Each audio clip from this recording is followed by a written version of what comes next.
Hello friends, welcome to మనసుని vlogs. అందరు ఎలా ఉన్నారు? బాగున్నారా? నేనైతే చాలా బాగున్నానండి. సో ఈరోజు రెసిపీ వచ్చేసి అయితే మనము ఆలు మెంతి పరోటా అయితే చేసుకుంటున్నాం. సో ఆలుగడ్డలు అయితే నేను ఉడకబెట్టడానికి అయితే పెట్టేశాను. సో ఆలుగడ్డలు అయితే ఒక దిక్కు ఉడకబెట్టేస్తున్నాను, ఇంకో దిక్కు అయితే మనము ఆలుగడ్డ అయితే ఉడకబెట్టడానికి పెట్టేశాను. ఇంకో దిక్కు అయితే నేను ఒక గిన్నె తీసుకున్నాను. సో చిన్న బేసన్ పాట్ అయితే తీసుకున్నాను. సో అలా అయితే మనము కొంచెం మన సరిపడా ఆలు అయితే ఒక 3 వేసుకున్నాను. ఆలుగడ్డకి 3 ఆలుగడ్డకి ఎంత పిండి అయితే కావాలో అంత పిండి అయితే నేను వేసుకున్నాను. గోధుమ పిండి వేసుకొని అయితే అందులో నేను సరిపడా ఉప్పు వేసుకుంటున్నా.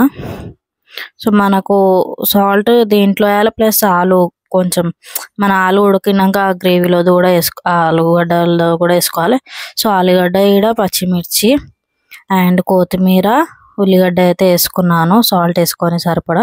ఇక్కడ మెంతి కూర కూడా నేను స్టీమ్కి పెట్టేశాను. ఏదైతే ఆలుగడ్డలు ఉడుకుతున్నాయో దాని మీద కొంచెం స్టీమ్కి పెట్టా.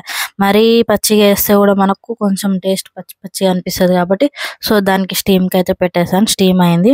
సో మెంతి వేసుకున్నాక కొంచెం గరం మసాలా, కొంచెము ధనియాల పౌడర్ వేసుకున్నా, కొంచెం అల్లం అయితే వేసుకున్న టేస్ట్ కోసం. సో నేను మీకు వీడియోలో చూపించడం మర్చిపోయినా, కొంచెం జీరా పౌడర్ కూడా వేసుకోవచ్చు. ఏంటంటే కొంచెం తొందరగా అరగడానికి జీరా పౌడర్ కూడా వేసుకోవచ్చు. సో ఇక్కడ వచ్చేసి అయితే ఆలుగడ్డలు ఉడికిపోయినాక ఆలుగడ్డ కూడా పచ్చిగా వేస్తే మనకైతే తినబుద్ధి కాదు.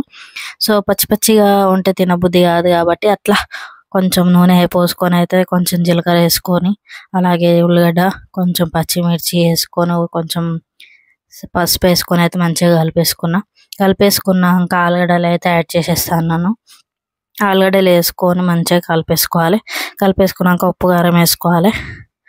కారం కూడా సరిపడా వేసుకుంటున్నాను, ఎందుకంటే పచ్చిమిర్చిలు ఆల్రెడీ 2 పచ్చిమిర్చి వేసాను పిండిలోనే. సో ఇందులో సరిపడా కారము, ఉప్పు వేసుకున్నాక అయితే మంచిగా ఇట్లా కలిపేసుకున్నాక అయితే ఏదైతే మనం పిండిలో ఉల్లిగడ్డ అవన్నీ వేసి పెట్టాం కదా, అదే పిండిలో అయితే మనం ఆలుగడ్డ మిశ్రమం అనేది వేసి అందులో వాటర్ లేకుండా ఇట్లా మంచి ఆలుగడ్డ మిశ్రమం వేసి అయితే పిండి ఇలా కలుపుకోవాలి. సో ఆలుగడ్డ మిశ్రమం, ఒకవేళ మీకు ఆలుగడ్డ మిశ్రమం కలిపినాక పిండి సరిపోలేదంటే కొంచెం వాటర్ పోసుకొని పిసుకోవాలి. సో ఇక్కడ చూస్తున్నారుగా ఎంతో యమ్మీ టేస్టీ మెంతి ఆలు పరోటా అయితే రెడీ అయిపోయింది. సో చూసారు కదా ఎంత టేస్టీగా ఉందో. సో మన స్టఫింగ్ టైప్ కూడా చేసుకోవచ్చు, ఇలా కూడా చేసుకోవచ్చు. ఇలా కూడా చాలా బాగుంది. పెరుగుతో ఇలా సర్వ్ చేసుకొని తింటే చాలా అంటే చాలా టేస్ట్ ఉంది. చాలామంది ఒకసారి పెరుగుతో ట్రై చేయండి, ఎంత టేస్ట్ అనిపిస్తుంది అంటే చాలా టేస్ట్ అనిపించింది. సో ఇది ఈరోజు రెసిపీ మనది ఆలు మెంతి పరోటా.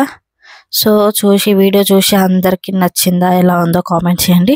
మీరు కూడా ఈ రెసిపీని ట్రై చేసి ఎలా వచ్చిందో కామెంట్ చేయండి. Thank you for watching.